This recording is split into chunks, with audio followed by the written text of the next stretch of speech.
Hola, ¿cómo están? Yo soy Clau y les doy la bienvenida al segundo episodio del podcast. En esta ocasión vamos a continuar hablando sobre orientación familiar con Claudia Urquiza y el tema de hoy será límites y reglas. Así que los invito a que se queden a ver y escuchar este podcast, así como a compartirlo a todas las personas que crean que les pueda resultar interesante y útil, así como a darle like y suscribirse a este canal para seguir recibiendo contenido de este y muchos temas más. Sin más que decir, les doy la bienvenida y disfruten.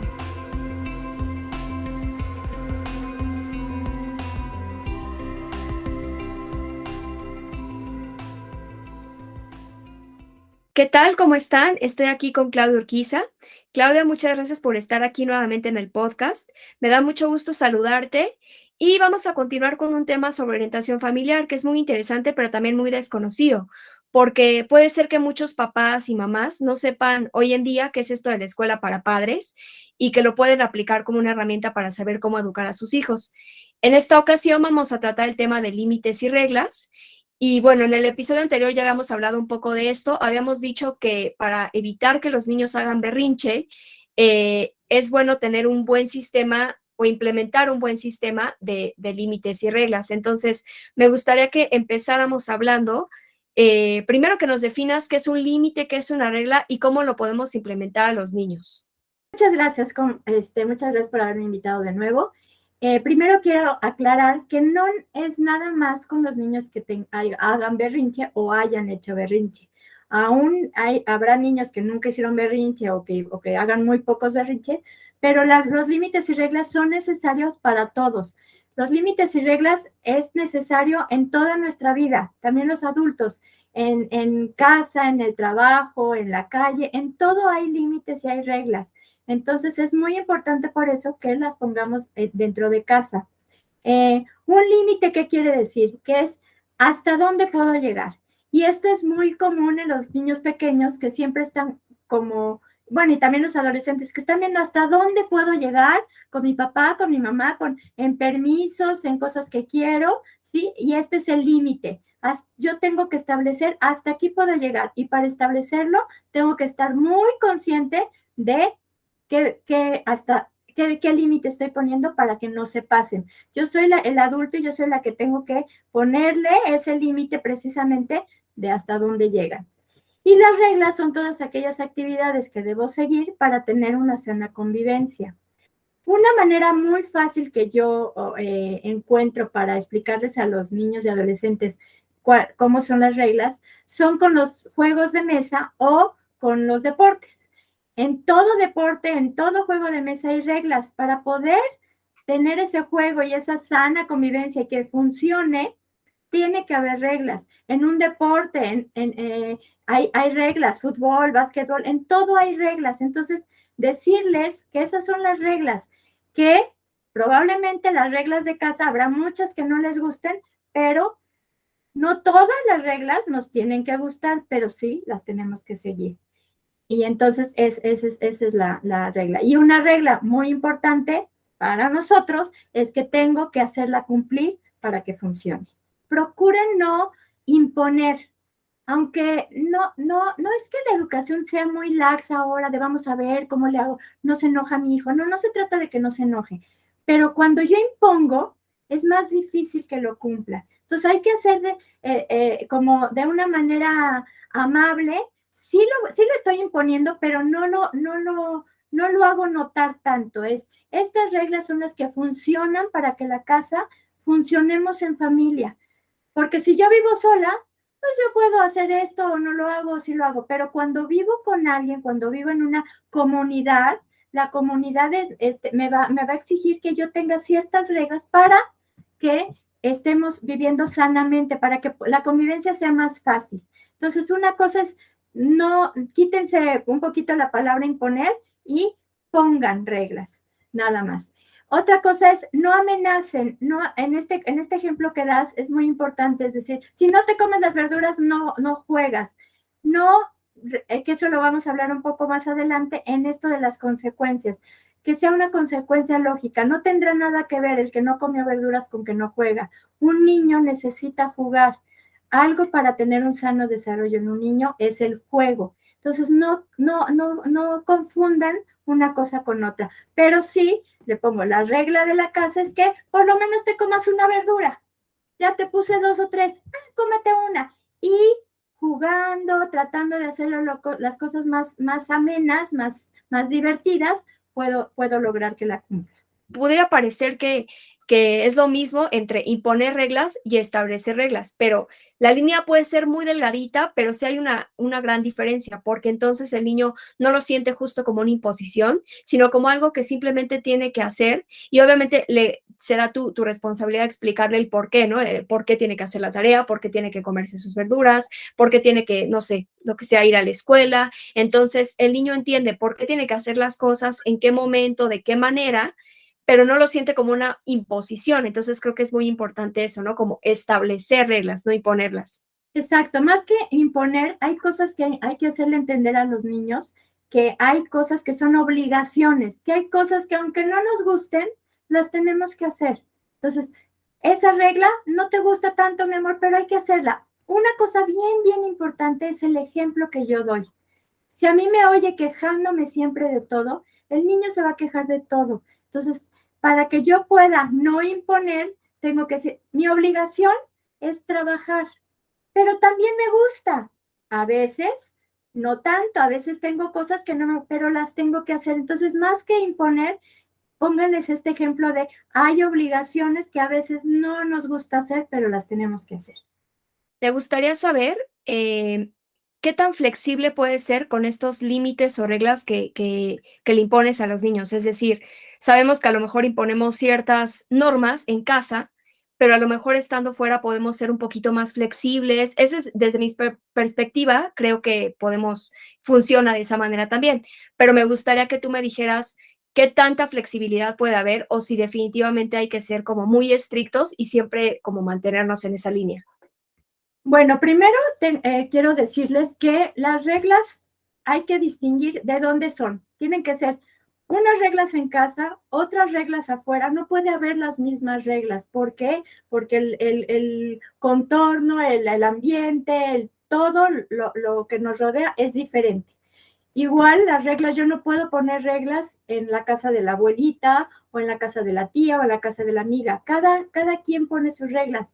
Sí puede haber reglas que nos unifiquen como familia. Por ejemplo, en nuestra familia una regla es que siempre comemos todos juntos, por decir algo. ¿Sí? Siempre se come o hay una comida al día juntos, pero no la puedo establecer cuando voy a casa de algún familiar, porque a lo mejor ahí dicen, no, pues son muchos niños, que coman primero los niños y luego los adultos, por decir un ejemplo. Entonces, puedo poner las reglas dentro de mi casa. Afuera habrá reglas que yo les diga, te repito, es como pongo algo familiar que en mi familia, yo como regla tengo que no te subes a un sillón, no subes los pies, no brincas en un sillón, estés en donde estés, en la casa, en tu casa, en la casa de la abuela, en la casa de la tía, en la casa. Eso sí puede ser como una regla unificada, ¿no? Podría decirse como de la familia. Pero en cada lugar tengo que poner diferentes reglas. Algo muy importante para que funcionen es que las tengo que poner antes. No puedo improvisar una regla. No puedo sacarme de la manga, ahorita estoy viendo que está haciendo tal y cual cosa. Ah, pues ahorita la regla es esta, porque no les va a funcionar. Las reglas las tengo que pensar antes. Lo ideal es ponerme de acuerdo, ya sea con la pareja, con la tía, con la abuela, con quien viva o con quien me ayude en esto de la educación o el cuidado de mis hijos. Lo ideal es estar de acuerdo. Yo les digo, así como a veces en algunos salones, en las escuelas, les ponen el reglamento, ¿no? Del salón. Es, no te puedes parar sin pedir permiso, por ejemplo, X reglas que pone la maestra. Igual podemos hacerlo en la casa, a lo mejor poner una cartulina, una gráfica.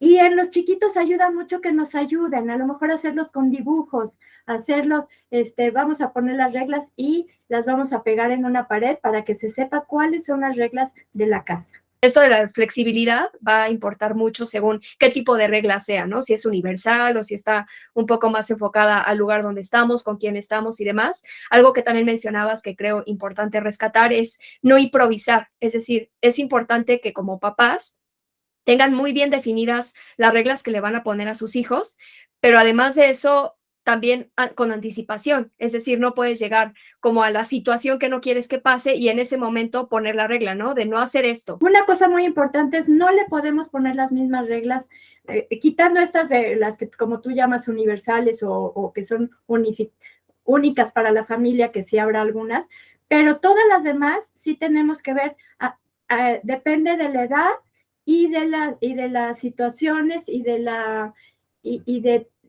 cómo sea su dinámica diaria, ¿sí? De las actividades que tengan diario. No puedo ponerle la misma regla, por ejemplo, a la hora de acostarse a un niño de 3 años que a un adolescente. Tiene que ser diferente horario. Claro, entonces, ser congruentes, eso se podría decir así como Exacto. muy específico, que eso es como un elemento importante cuando se está implementando la estrategia de límites, de imponer límites y reglas. Algo muy importante que yo les decía que de preferencia es ponerla junto con la persona, con mi pareja, con la persona que me ayude o que viva conmigo. Pero les decía que a veces no estamos de acuerdo al 100 y pues es imposible estar de acuerdo al 100. Lo que sí es muy importante que todos, papás, mamás, abuelos, tíos, todos los que estén involucrados en la educación o en el cuidado de los niños, es que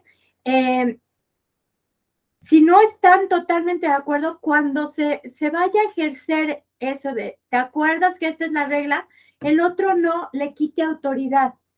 Un ejemplo, yo dije que no se pueden comer más que 2 galletas, por decirlo así, después de que comas. Solamente puedes comerte 2 galletas. Se comen las 2 galletas y va con la abuela o con la tía o con el papá, la pareja, y le pregunta, ¿me puedo comer otra? Sí, hombre, cómete otra. Ay, no importa, ay, no, y le dice a la otra persona, no exageres, que se coma otra, no pasa nada. Entonces le quita autoridad. Entonces en eso sí hay que tener mucho cuidado porque el niño empieza a ver, pues a esta ya no le hago caso porque aquel o aquella sí me va a permitir todo lo que yo quiera. Y entonces la regla pues ya no funciona, ya no funcionó porque el niño empieza a ver quién sí me deja esto del límite, con quién sí puedo pasarme más allá del límite. Y justo hay un ejemplo que tomé de tus redes sociales, que alguien, no voy a decir el nombre, pero bueno, lo vamos a mantener anónimo, pero en tus redes sociales alguien te hizo una pregunta que va muy enfocada a esto que estamos hablando. Entonces, me gustaría como en este momento leerlo para que justo nos puedas Ok, dar como tus tips, tus consejos. ok. El comentario decía, mi hija tiene 10 años y me cuesta mucho que haga la tarea. Traté de enseñarle que si hacía su tarea la iba a dejar jugar después. Me funcionó un tiempo, pero luego empezó a mentirme y me reclama que cuando está con sus abuelos, ellos no la obligan a hacer cosas que no quiere. Yo trabajo y muchas veces sus abuelos son quien las cuidan. ¿Cómo logro imponer reglas a mi hija si no puedo ser yo quien la eduque todo el tiempo? Que no es tanto es que yo no le eduque, que yo pueda decir, ¿qué puedo hacer cuando yo no le eduque todo el tiempo? Yo sí educo todo el tiempo, aunque no esté presente, todo lo que, aunque no lo crean, lo que hago y no me ve y que me ve y aunque crea que no, estoy educando. Para empezar, yo le diría, como papás tenemos que ser muy creativos. Esto que dice, me funcionó un tiempo el que yo le prometiera que iba a jugar después, eso es muy común y muy normal y va a pasar siempre. Nunca me va a poder, una regla no va a ser a perpetuidad, ya la puse y todo me va a durar, no. Primero, pues sí, la tengo que ir cambiando según, por regla natural, cuando vaya cambiando de edad, de actividades. Pero aparte, los niños se cansan. En algunos niños me durará más tiempo, en otros menos. Entonces sí tengo que ser muy creativa de estar todo el tiempo. Ya me funcionó, ya vi que ya no, esto ya no me funciona, tengo que pensar en otra cosa. Entonces tengo que constantemente estar cambiando de estrategia, de regla, para que el niño la cumpla. No puede ser lo mismo y siempre tengo que hacer lo mismo. Cambio de regla, la pienso bien antes y después se la comunico al niño con, que ahorita hablamos también de las consecuencias lógicas dependiendo de la regla que puse. Y bueno, aparte creo que es algo muy común, ¿no? Hoy en día, tanto papá como mamá trabajan y es muy común que sean los abuelos, por ejemplo, quienes cuiden a los niños. Entonces es muy frecuente que encontremos justo este tipo de problemáticas, ¿no? Como que los papás intentan poner límites y reglas a sus hijos y a lo mejor en casa cuando están con ellos sí las cumplen al 100 o no cuesta tanto trabajo que las cumplan, pero al momento de estar con los abuelos suelen ser más permisivos. Entonces, pues es una tendencia, ¿no? Como que si estoy con mi abuelo, sé que él no me va a obligar o no me va a estar ahí diciendo que haga la tarea o que coma o que haga tal o cual cosa. Y con los papás, mi mamá sí me lo va a estar diciendo todo el tiempo y entonces va a llegar un momento que a lo mejor, pues con mi mamá obedezco, pero con mis abuelos ya sé que puedo no obedecer. Quisiera saber qué tanto hay de trabajo en equipo, ¿no? O sea, qué tanto los abuelos tienen que estar con sintonía con los papás o cómo puede hacer que la relación vaya siempre por el mismo camino para que el niño tampoco no se sienta como cuándo sí, cuándo no. Sí, como yo te decía antes, es lo importante o lo mejor será que lo platiquemos y estemos de acuerdo. Sí tengo que platicarlo con los abuelos, que habrá reglas que sí les voy a pedir que las cumplen, que no me quiten autoridad. No le des de galletas o dulces, por favor, antes de que coma. Esas puede haber reglas así que le pida que no las rompa. Pero también es cierto, como bien dijiste, los abuelos sí son para consentir, no tanto para malcriar. O sea, no sé, quiero que esto se quede muy claro, el que no desautoricen a los papás, pero también no le puedo dejar la responsabilidad de la educación, por mucho que me ayuden a cuidarlos, no se las puedo dejar a los abuelos, porque los abuelos ya educaron a sus hijos, la responsabilidad es mía. No es lo mismo que tenga yo una persona que está ahí para siempre, estar pendiente de los niños con tarea y con todo, que los abuelos. Ahora, tengo que ver qué tan dispuesta está la abuela, el abuelo, no sé, o son los dos casos, a ayudarme con esto de la tarea. Tengo que ver qué tan dispuestos están, qué tan fácil se les hace para ellos o no. Realmente yo no me quiero estar peleando, para mí se me complica mucho y entonces yo no puedo poner a los abuelos en la posición de, no, tú tienes que estar enérgico, que haga la tarea, no, ¿sí? Entonces, si es el caso, que no tengo tanta colaboración, no porque no quieran muchas veces, sino porque no pueden los abuelos y no les puedo, como repito, no les puedo dar tanta responsabilidad a los abuelos, la responsabilidad no es mía. Yo entiendo que a veces es muy difícil porque yo trabajo y a lo mejor es más cómodo que cuando ya pase por mis hijos o mis hijas a recogerlos con los abuelos, tengan la tarea hecha. Pero si no se puede, entonces sí tengo que ver de qué manera acomodo yo mi horario para que entonces cuando yo pase por ellos sea yo la que vea la tarea con esos niños. No dejarles toda la responsabilidad. Entonces sí tengo que tener una plática muy sincera con los abuelos de qué tanto sí pueden y quieren apoyarme con esto de la tarea. Y si no, yo soy la responsable y yo tengo que ver cómo le hago, cómo me adapto y cómo lo soluciono. Aquí hay muchos pequeños temas. Otra cosa es, la niña está relacionando la tarea con cosas que no me gustan hacer, ¿sí? Pues dice, entonces me reclama que con los abuelos no hace cosas que no quiere hacer. O sea, está relacionando la tarea, no la quiero hacer y contigo sí la tengo que hacer y con ellos no. Entonces hay que revisar por qué está relacionando la tarea con algo que no le gusta. Digo, es normal que muchos niños digan, ay, qué flojera la tarea. Cuando pasa esto, pues nosotros papás, vuelvo a la creatividad, hay que hacerlos como juego. El niño dice, con mis abuelos juego y contigo tengo que hacer tarea. Entonces yo les doy un tip. Metan el juego a la tarea. No es decir, ay, ¿cómo va a jugar en lugar de hacer la tarea? No, vamos a hacer la tarea jugando. Vamos a hacer competencia, no entre ni los hermanos, eso tengan mucho cuidado de no decirle, a ver quién acaba o quién lo hace mejor, tu hermano, tú. No, hagan la competencia o con ella misma o conmigo, yo te cuento hasta 20 y a ver cuántas sumas haces en 20, cuando yo acabe de contar. Hay que ser muy creativo, hay que inventar algún juego, les repito, de cuando acabes de hacer una plana de alguna cosa que le dejaron hacer de escritura o no, qué sé yo, vas a aplaudir 5 veces. Hay que tenerlo motivado para que él quiera, ay, ahorita estoy jugando, no estoy haciendo tanto la tarea, y dejamos esa parte de estoy haciendo cosas que no me gustan, ¿sí? Que aunque sea algo que le da flojera hacerla, que es una obligación, es algo que tiene que hacer a fuerza, entonces hacérselo lo más ameno que se pueda. Básicamente una niña de 10 años ya tendría que ella ponerse en un lugar a hacer la tarea junto con mamá trabajando, junto con la abuela haciendo otra cosa, no necesariamente ni nadie, ningún adulto sentado junto a ella. Entonces eso sí es cuestión de irlo haciendo un hábito. Uh-huh. Sí, es como tratar de hacer que los niños no vean ciertas actividades de manera negativa, ¿no? En este caso, en concreto con la tarea, una herramienta que pueden hacer los papás es justo esa, ¿no? Buscar formas en que la niña se entretenga incluso haciendo su tarea y que no lo vea como una obligación y como una responsabilidad, porque es cierto que cuando eres adulto sí puedes asumir tus responsabilidades y tus obligaciones con cierta madurez, ¿no? O bueno, se podría decir que tienes que asumirlo con madurez, Sí. pero cuando eres niño, pues ni maduro eres. Entonces, es normal que si tú ves las cosas por obligación, no las quieras hacer y no las vas a hacer, o las vas a hacer mal hechas o de mala gana, porque no tienes esa conciencia de es mi responsabilidad hacer la tarea, ser buen estudiante, cumplir, y lo tengo que hacer y lo voy a hacer bien. Quizá muchos papás que ahorita que están escuchando este podcast no se les había ocurrido que también ser papá, pues, implica mucha creatividad, como bien dices, ¿no? Que a lo mejor a mí nunca se me hubiera ocurrido, ¿no? Pensar que para ser papá tengo que ser creativo,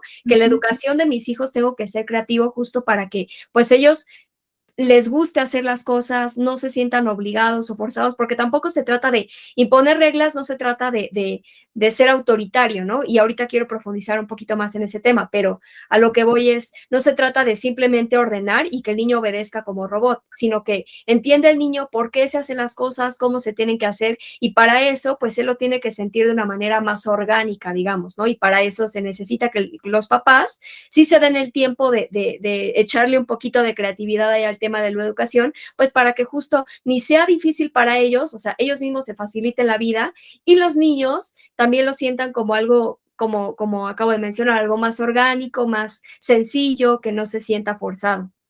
Y bueno, ahora quiero pasar a un segundo tema, que es algo que creo que pasa también mucho hoy en día. Vemos como dos polos opuestos. El polo de los papás que son extremadamente permisivos y no le ponen ningún límite, ninguna regla a sus hijos.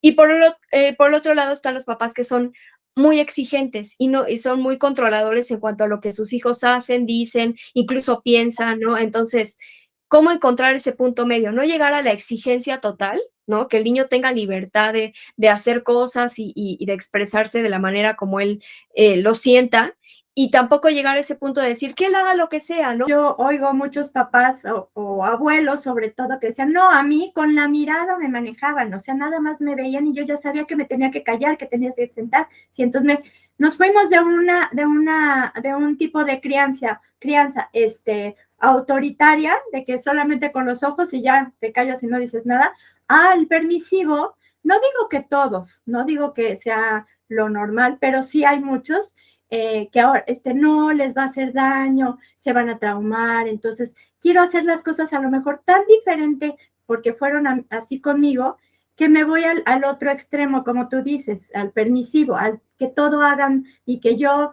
no les diga nada. Y entonces aquí en esta parte del tema que hoy estamos hablando de reglas y límites, acaban poniendo las reglas y los límites los niños y acaban mandando en la casa.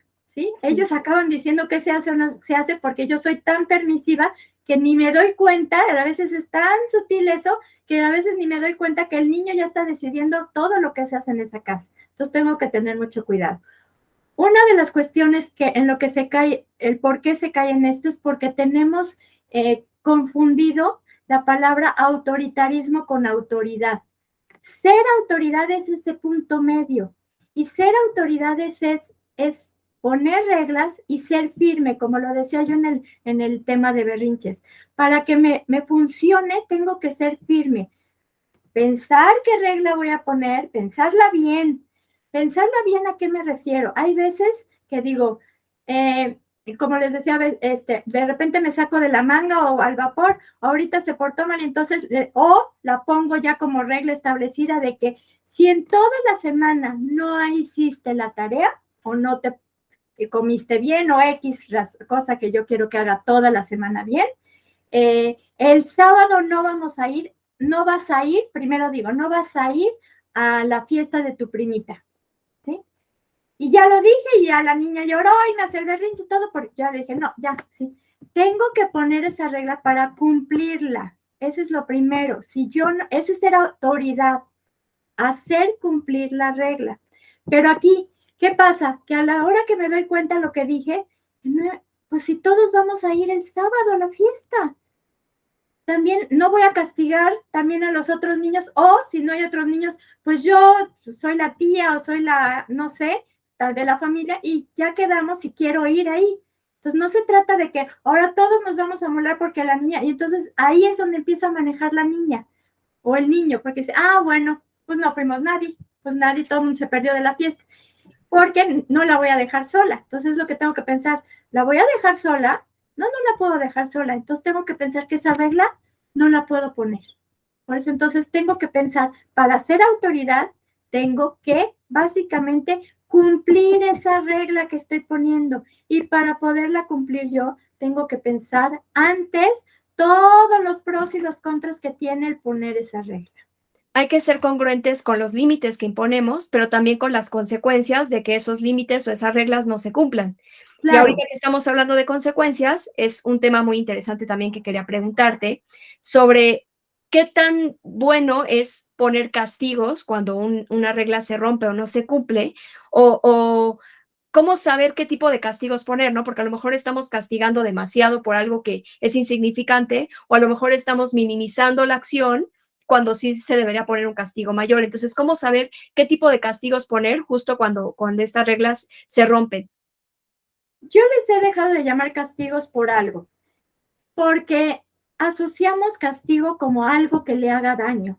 Y entonces acabamos poniendo un castigo que no tiene nada que ver. Vamos a poner que no cogiera X cosa, ¿sí? Y la estuvo agarrando y agarrando y agarrando, y entonces la consecuencia es, ahora no vas a tu juego de fútbol. O sea, ¿qué tendrá que ver esto con el juego? Lo pongo porque sé que le encanta ir a jugar fútbol y entonces yo quiero que entienda, quiero hasta cierto punto que a la hora que le quito algo que le gusta mucho, le va a hacer daño y va a entender, pero no funciona así, créanme que no funciona. No combinen castigos o consecuencias, por eso les digo, castigo sería lo estoy castigando, pero el deporte es necesario, entonces yo primero les diría, el deporte nunca lo pongan como una consecuencia o un castigo, nunca lo pongan, pero menos si no tiene nada que ver como en este caso. Es, si no me hiciste caso de que no lo cogieras, ¿cuál sería la consecuencia lógica de que está cogiendo algo y yo le dije que no? Pues quitárselo y no te lo voy a dar en todo el día. No, tampoco pongan muchas consecuencias de, te quito esto por un mes o no ves tele en una semana. No, porque tampoco volvemos a lo mismo. Tengo que poner reglas que voy a hacer, que voy a cumplirlas, que voy a hacer cumplirlas. Y la verdad es que si le quito la tele en un mes, a la semana, o se me va a olvidar o va a decir, ay, no, ya que la aprenda, ¿sí? Entonces, no pongan tan extensas las consecuencias, pero entonces por eso yo le llamo más consecuencia, una consecuencia lógica. Como papás, tenemos que definir muy bien esa regla, ¿no? No, por ejemplo, para que tú salgas a jugar, primero tienes que acabar toda tu tarea. Esa es la regla. Y la niña ya desde el principio sabe lo que tiene que hacer, ¿no? Y que si quiere salir a jugar, ya sabe lo que tiene que hacer para poder salir a jugar. Y entonces, también es importante que como papás les enseñen a sus hijos la consecuencia de romper esa regla. No vas a salir a jugar ya durante toda la tarde y tener consecuencias, como las llamas, que sean congruentes. No voy a decir, no vas a salir a jugar en toda la semana. No, o sea, hoy no vas a salir a jugar si hoy no cumples con la tarea. Entonces la niña ya tiene claro, por un lado, cuál es la regla, qué es lo que tiene que hacer y la consecuencia de no hacer eso que le están pidiendo. Exacto. Esto lo toca un poco más a profundidad en el tema de hábitos. de cómo voy haciendo hábitos para que sea el tiempo de tarea, el tiempo de juego. Pero para darles ahorita rápida una información sobre esto, tengo que poner un horario de la tarea y primero revisar todo esto que les estoy diciendo, cómo logro que él haga la tarea, aunque no le guste tanto, con un juego, tengo que buscar una motivación, pero procuren que no sea tanto como estoy amenazándote. Si no haces la tarea, no juegas. O sea, váyanse más a lo que sí puede hacer. Apúrate porque ya va a empezar tu programa o la hora de que vas a ver la tele, porque tiene que tener un horario. O apúrate porque ya vas a salir a jugar con tu amiguita o es la hora de jugar. Una motivación, vuelvo a repetir, yo sé que a veces los papás o las mamás estamos muy ocupadas, decimos que no, y quiero que haga todo solo, pero no es así. Al niño le encanta que papá y mamá o abuelo o todos los adultos participen con ellos. Entonces, algo que puedo hacer para motivar es cuando acabes la tarea vamos a jugar a eso que querías jugar, tú y yo vamos a jugar, o vamos a ir por un helado, o vamos a ir a caminar tú y yo, algo que sea a lo mejor 15, 20 minutos que yo le dedique, pero para que sea motivación. Yo tengo que conocer a mi hijo para saber qué es aquello que le motiva para que pueda lograr hacer la tarea. Menos quitar las amenazas y poner más motivación. Muy bien, pues yo creo que ya en este podcast hemos dado muchos tips a todos los papás y a las mamás que estén viendo y escuchando este podcast, muy interesante sobre cómo educar a sus hijos. Y esto solamente es una probadita, no es una embarradita sobre la educación. Obviamente hay mucho más por aprender y por eso mismo yo les recomiendo, les sugiero que sigan a Claudia Urquiza en sus redes sociales, El Arte de Ser Padres. Ella está en Instagram y está en Facebook y allí en sus redes ella comparte aún más tips sobre todos estos temas de educación. Y también les recomiendo que tomen sus talleres. Creo que es muy importante, como les mencionaba, esto de la educación, bien, Claudia. de Y lo que ahora me podemos hablar en este gustaría, ya para podcast, es finalizar una este embarradita, podcast, pero que hay nos mucho puedas más, ¿no? Hay dar muchísima alguna más frase o información que ustedes pueden alguna utilizar a su reflexión que favor. nos quieras dejar Y como estaría muy conclusión bueno para que, este que con episodio. estos talleres que ella da Sí, puedan mira, aprender mucho tengo más. Entonces yo los una invito reflexión y una a que frase la muy sigan en sus bonita que redes dice, sociales, lo nuevamente que El nuestros Arte de Ser niños y Padres. adolescentes Ahí pueden necesitan y contactarla piden a y gritos, bueno, ella tiene silenciosos, pero lo da piden, sobre talleres todo de los muchos temas, adolescentes, como por son ejemplo este límites sobre límites claros y y reglas, y ahí pueden consecuencias aprender naturales y mucho más. lógicas. Y ya para Padres que finalizar, sean Claudia, ejemplo a me seguir, gustaría que que estén nos pendientes recomiendes si y es que más tienes alguna presentes. recomendación de algún libro que Necesitan los papás padres, puedan leer, no más consultar y amigos. demás. Tus hijos no necesitan. Sí, primero déjame decirles rápidamente cómo manejo yo estos talleres. Los talleres lo tengo en dos modalidades. O puede ser grupal de 5 personas máximo, o puede ser individual. Si alguien quiere tomar un taller para que de forma más personalizada me pregunten sobre su hija, sobre su hijo que tienen el problema, puedo dar el taller así. Entonces, contacten en mis redes sociales, contáctenme para que podamos quedar, si lo quieren personalizado, en un horario y en un día que les convenga y lo hacemos de esta manera. Quiero recomendarles un libro que se llama Cómo poner límites a tus niños sin dañarlos. Es de Angélica Verduzco Álvarez. Este libro me gusta porque es como un libro de trabajo para los papás. Tiene muchos ejercicios donde me dan ideas y donde yo puedo contestar y me puedo dar idea de cómo lo estoy haciendo, si voy bien, si voy mal, si no está tan malo o tengo que mejorar en muchas cosas. Es un libro, les repito, como una especie de libro de trabajo para papás para saber cómo poner estos límites y reglas. Muy bien, Claudia. Y ahora me gustaría, ya para finalizar este podcast, que nos puedas dar alguna frase o alguna reflexión que nos quieras dejar como conclusión para este episodio. Sí, mira, tengo una reflexión y una frase muy bonita que dice, lo que nuestros niños y adolescentes necesitan y piden a gritos, silenciosos, pero lo piden, sobre todo los adolescentes, son límites claros y consecuencias naturales y lógicas. Padres que sean ejemplo a seguir, que estén pendientes y más presentes. Necesitan padres, no más amigos. Tus hijos no necesitan más que tú seas su amigo, necesitas que sea su papá o su mamá. Pues te agradezco mucho tu tiempo, toda la información y conocimiento que nos has dado en este podcast. Espero que a todos los papás y a las mamás que estén escuchando les haya sido de utilidad, sobre todo de interés, y que justamente la sigan a Claudia Urquiza para conocer más, para empaparse más de todos estos temas. Y pues nada, faltan 2 episodios más sobre orientación familiar que vamos a tener con ella, con Claudia. Entonces los invito a que se suscriban al canal para que puedan saber cuándo vamos a subir este contenido, y también compartan esta información con todas las personas que consideren que les puede resultar muy útil. Y por lo pronto, esto es todo. Yo me despido. Muchas gracias, Claudia. Muchas gracias a ti también. Nos vemos la próxima.